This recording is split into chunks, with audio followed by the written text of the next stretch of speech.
I am a romance ghostwriter. New York Times bestsellers. They haven't written their work.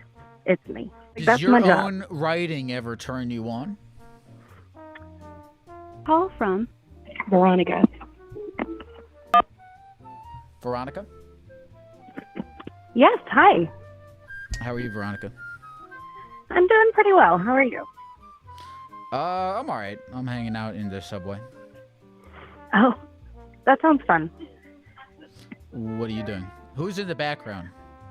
Who is in the background? Oh, that's my sister. Can I talk to your sister? No, Why not?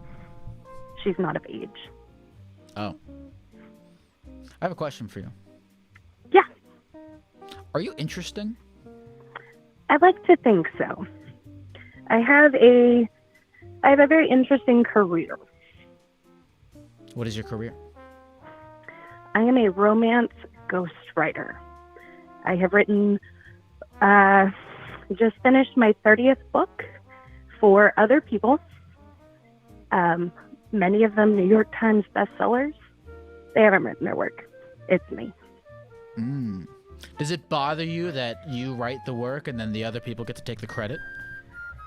You know, at first it did. Because I'm also a serious author. I also have my own career, and it is not nearly as lucrative. But I get to explore some really interesting things. Such as what? Well, I've written just about every type of romance under the sun, with the exception of male pregnancy, but I've done everything else. I did not know that there were so many different types of romances. Oh my God, there's countless. There's fetishes for everything. Which when one you of them open is your up, favorite one to write? yeah. So for as much kink as I write, I'm actually pretty vanilla. So it's like a stretch for me to write these, but it's interesting because when you write, you have to get into the head of somebody else, right? Mm-hmm. So I've got to get into a headspace for all of these different kinks, these different types of people. You get involved in the LGBTQ community. All of these different things where I don't necessarily fit, I've got to find a way in for lots of So different let me things. ask you a question. I'm curious. I hope you don't find this insulting or anything. It's not meant to be. But if you've written 30 novels, right, and you're writing for all these high-profile bestseller people, why don't you just write the thing yourself instead of writing for all these people? Unfortunately, publishing is a lot more than just writing books. Like, real talk, the actual business side of it is really shitty. My own personal books are not selling nearly as well to make the kind of money that I do writing for my current clients. It's a total money grab. Now, it funds my work, so I can pay for editors, cover designers, marketing. I mean, I don't have a business degree, so it's a lot of work navigating the business side of writing. But if I just write smut for other people, it's fun, and I get paid to do it. I get paid to watch porn. I get paid to write porn. Like, that's my job. Does your own writing ever turn you on? Yes.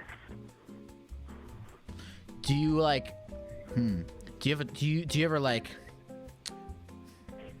What was I gonna say? Oh yeah. Do you have trouble writing for romantic genres that you personally don't find arousing, but are doing so just for the money? Yes. For example, a big one in the industry, they call them alpha holes. It's like the whole alpha male persona. It's not a thing for me at all. It's a huge turnoff. I think you look like a douche. If so, like, it's not an appealing fantasy for me, but I have written a lot of them.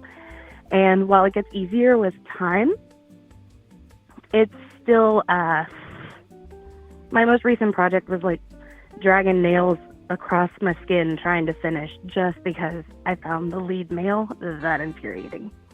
Do you consider, like, you being aroused is like indication that your writing is good? Oh, hell yeah. I mean, it may be my imagination, but if I can get turned on, someone else in their imagination surely is. I like that. That's how I kind of feel about, like, you know, jokes or something, you know? Like, if you're writing something and you're like, I think this is funny. If I think this is funny, then at least someone out there will think it's funny. You're not the only one with that sense of humor. I'm not the only one who's turned on by certain things. Like, as long as you connect with somebody, man, it's good. Well, what did you say your name was? Veronica. Well, thank you for sharing, Veronica. I you know, maybe one day I'll be reading you and not knowing it. I certainly hope so. Thanks, Geck. You have a good night. You too.